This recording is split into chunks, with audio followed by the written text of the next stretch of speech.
was the City of Angels successful on the basketball court? Austin Reaves and the Lakers, fresh off his 41-point performance, second on the Ant-Man Edwards list. Minnesota Timberwolves, fourth quarter, Lakers up by 13, and that will push it to 16 from Reaves. Then later in the quarter, Julius Randle finding Rudy Gobert for the punch. That deficit gets cut to 9. Next T-Wolves possession, Mike Conley finds Dante DiVincenzo for the corner three, and the Wolves are trying to get back in it. A few possessions later, DeAndre Ayton knocks down the floater. He had 17 and 10. Lakers go back up by 8. 49 seconds left. Conley finding Jaden McDaniels. Down low, wide open dunk. T-Wolves now by 1. And then with 18 seconds left in the fourth, T-Wolves down 1. Julius Randle working, giving the work to Jake LaRavia. Team high 33 for him. 14-2 run gives the Timberwolves a late lead, but after a timeout, 6 seconds left. Lakers down by 1. Reaves gets the inbound, working from the right wing. Off the screen, splits the defense, goes up. Flow game is proper. 28 points for him with that clutch buzzer beater. 16 assists. That ties a career high in that specific category. Lakers go on to win 116-115 in an absolute thriller here on ESPN. All right, our man Perk joins us now with his intel/opinions on the league. So, Perk, as we know, no LeBron. Luka's out for a little bit. And here comes Austin Reaves setting the world on fire. What about him and his game is so good right now?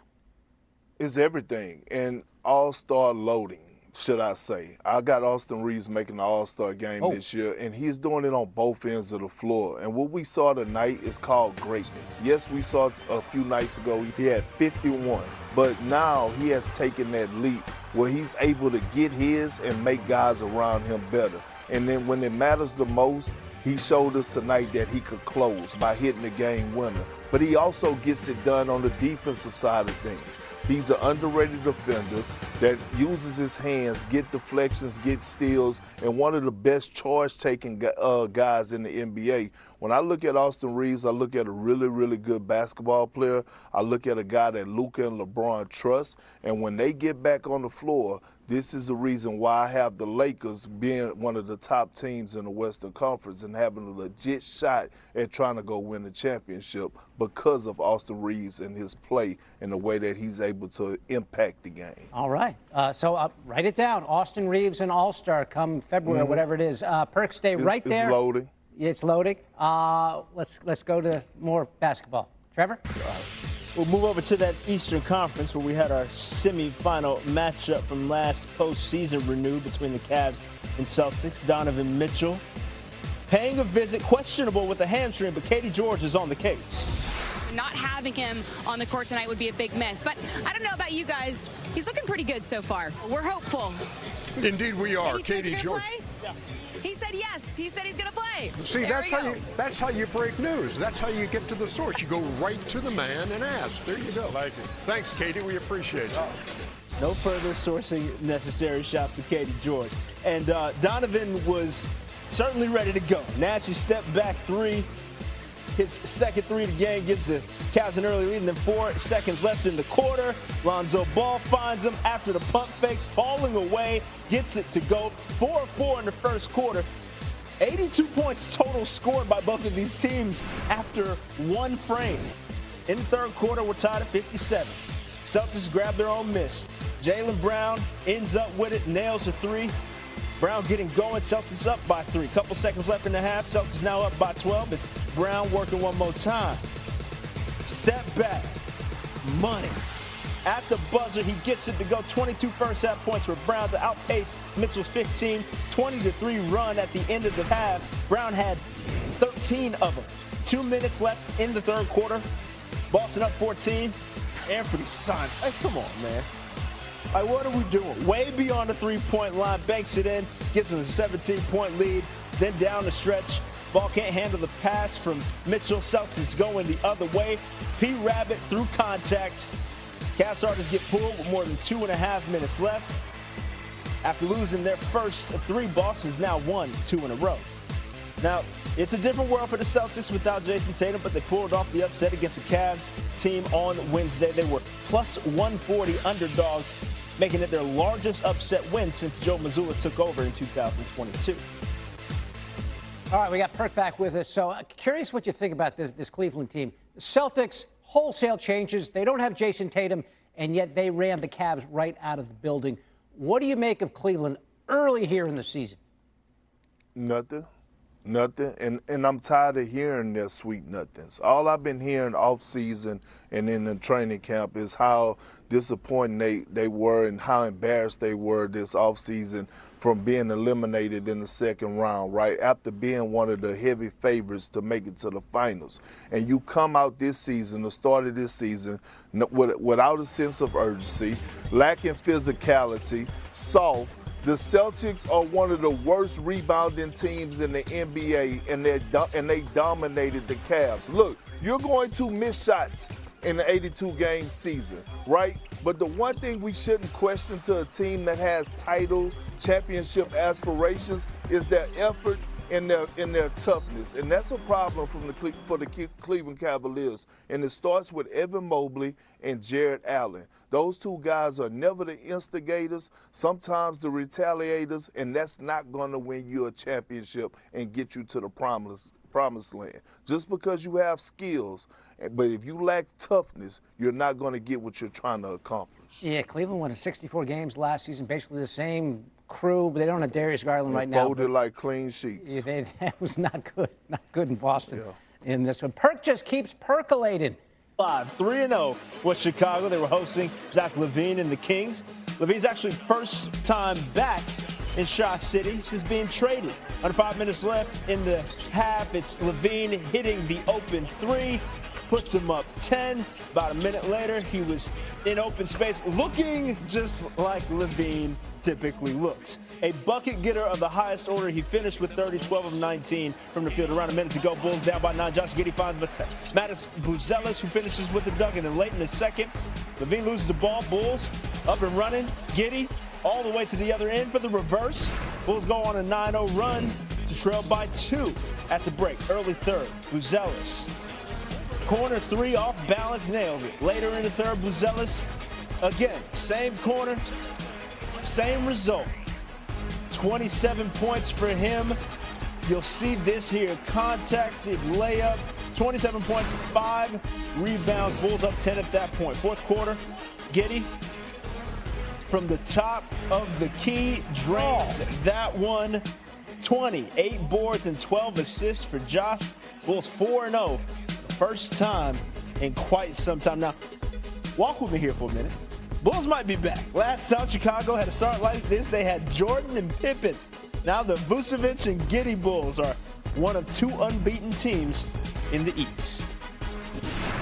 Pacers and Mavs, Anthony Davis on the floor, but he wouldn't be for long. Incredibly talented player, but he's had a hard time staying in the lineup. Gets that to go, but then kind of lands awkwardly and just shuts it down coming back up court. And that would be that for AD. Grabbing at his lower left leg. You see it again. Something happened there. Hard to really tell what it was, but Davis shut down for the night. Fourth quarter, the Mavericks hanging in there. Cooper Flag posting up. Mac McClung, how's that for a twosome? Flag scores because apparently McClung is too small. Unfortunately, 35 seconds left. Pacers down 6. They put on a run. Ray J. Dennis cuts it to 3. And then down 2. Dennis at the line. He's going to purposefully miss this in the battle for the ball. It comes to Aaron Nesmith. Great three-point shooter, but he can't get it to go. That would have won the game. And you see Nesmith just distraught that he couldn't get that to go. Here's how it sounded on the Pacers broadcast. Here's Nesmith. Oh, the buzzer would have won it. Oh, I thought he had it. Oh. Just yelling. Mavs survive. 107-105. Oh, to the other team out of Texas, the Houston Rockets taking on the Toronto Raptors. They pick it up. 2 minutes in the second quarter, just under that. Raptors up 1. Mayo quickly drive, blocked by Kevin Durant, rebounded by Tari Eason. Full court pass over to Amen Thompson for the easy dunk. Durant showing the fresh legs. In year, 19 for him? Third quarter. Rockets up by 7. Air pass stolen by Jabari Smith Jr. Smith drives. Euro. L1. Rockets up by 9 after that. Under 6. Rockets running again. Durant up ahead to Smith Jr. Alperen Şengün on the finish. Houston up by 9, and in the fourth, under 3 minutes to go, they're up 11. Durant this time from three-point land nails that to put them up 14. And then the next Rockets possession, Durant rebounds, pushes in transition, takes it himself, coast to coast he goes. 31 points for Durantula. Rockets pull away, win 139-121. Lakers inbound. No timeouts left for LA. Into the hands of Reaves. 5 seconds. 3 seconds. Reaves splits the defense. The floater in the paint. It's good at the buzzer. Austin Reaves does it again. Wow. Wednesday might have brought down the scoring average, but it's just a testament to the stretch of games that Austin Reaves has had. Sunday, 51 and 11 boards, youngest Laker with a 50 and a 10 game since Rudy LaRusso way back in 1962. And then no rest, back-to-back, didn't matter. Reaves dropped 41 points and 5 assists. His 92 points were the most by a Laker in a 2-day span since Kobe Bryant in March of 2007. And then comes Wednesday. As if 28 points and 16 assists weren't enough, Reaves won it for LA at the buzzer. The third player to hit those milestones in the game in NBA history with LeBron and Magic. Here's more from Reaves on the shorthanded Lakers making it work. I know you don't love talking about yourself, but right now you're averaging 35 and 10. 35 points, 10 assists. Only Magic Johnson and Jerry West have done that with this organization. What does it say about what you're doing right now? I'm still not going to talk about myself. It's fun. I mean, I love to play the game of basketball, but obviously I wouldn't be able to do any of it without, our coaching staff believing in me, the players believing in me, and, just having so much joy playing basketball. It's fun. I mean, we could talk about how big Jake was tonight. I think he was 10 for 11 from the field, had 27. Just, guys stepping up after people going down, it's big. I'm sure you get some texts from Luka after this one, and LeBron. He'll probably tell me I suck because I missed like 14 shots. Well, get back, my brother, and LeBron. Everybody get back. Austin, thank you. Congratulations. Appreciate you. To me, he's established himself as a bad dude. Like he did that last year. He thought, I think league wide he was viewed as a really good player, and maybe some people viewed him, what tier he is, I don't know. This is kind of who he is. He had that stretch, for 3.5 months of the regular season last year, whatever it is, where he's 22, 7, and 6, or whatever the numbers were. But he's done it. For me, I think the big thing is he's established himself as like the leader. He's one of the leaders or the leader on the court, and that's big time. That's what we want. That's what we need from him, and he's done that. Moving on, Pels and Nuggets in Denver. Nikola Jokic, more triple-doubles against New Orleans than any other team. Reuniting with his former teammate, DeAndre Jordan, a little kiss on the cheek. Turns out to be the kiss of death because he goes right at DeAndre. Little spin move, just flip it on in. It's tough. He's too much. Less than 2 minutes later, Jokic stepping outside.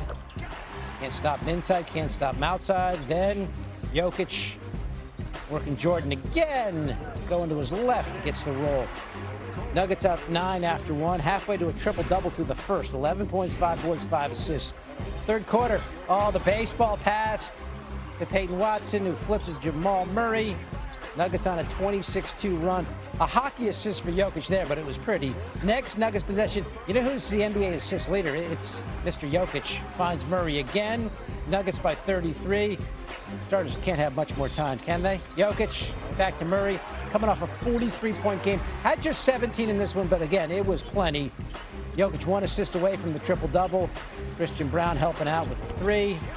21 points, 12 boards, 10 assists in just 28 minutes for Jokic.